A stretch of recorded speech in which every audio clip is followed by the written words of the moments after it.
Should kick-ups make your handstand practice wasteful and inefficient? I want to go over 3 drills that can help your kick-ups and how to incorporate them into a good training session. But let's go over the technique first, so we can divide the kick-up into 3 phases as well.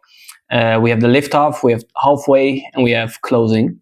For the lift-off, start in a short lunge position with your hands on the ground and the hips higher than the shoulders. As you initiate the movement, push tall from the shoulder and make sure that directly above or slightly in front of the hands. Then you bring the kicking leg up, keep it straight, and use just enough momentum to bring your hips over your shoulders. That means about 1 o'clock. Don't need to swing hard at all, because the other leg and foot extend into the floor. Then you reach halfway. You keep the leg straight and trailing behind after the push is complete.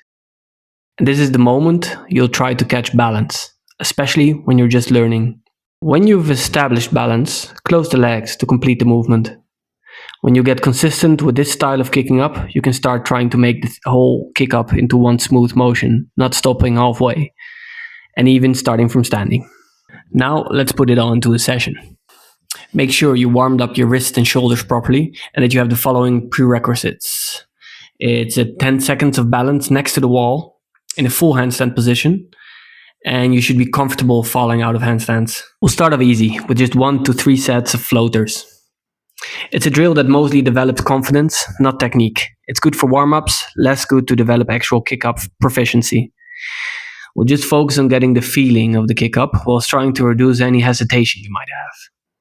You do a kick-up as described previously, and instead you keep the legs spread and focus on making the floating feeling longer without actually trying to balance it.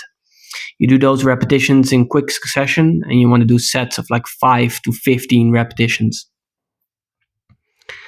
Second, we have halfway at the wall. We want to learn how to balance this halfway position where you catch balance. You have the leg that's touching the wall around horizontal and the other leg slightly past vertical. And you make sure that the foot that's touching the wall is touching it lightly. From here, you try to collect 10 to 30 seconds of balance per set, where you only count if you're balancing for longer than 3 seconds. Improve this over time. Do 3 sets of this one.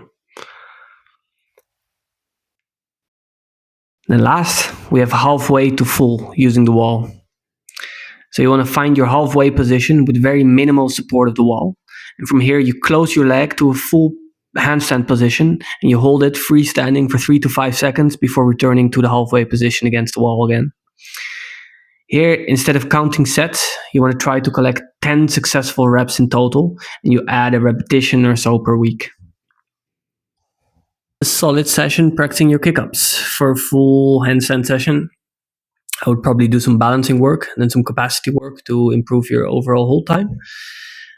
Do that 3 times a week and you have yourself a solid beginner handstand plan. If you want any more tips, I might upload more of these videos, so you can subscribe. And if you're interested in my coaching, you can check the description and how to contact me.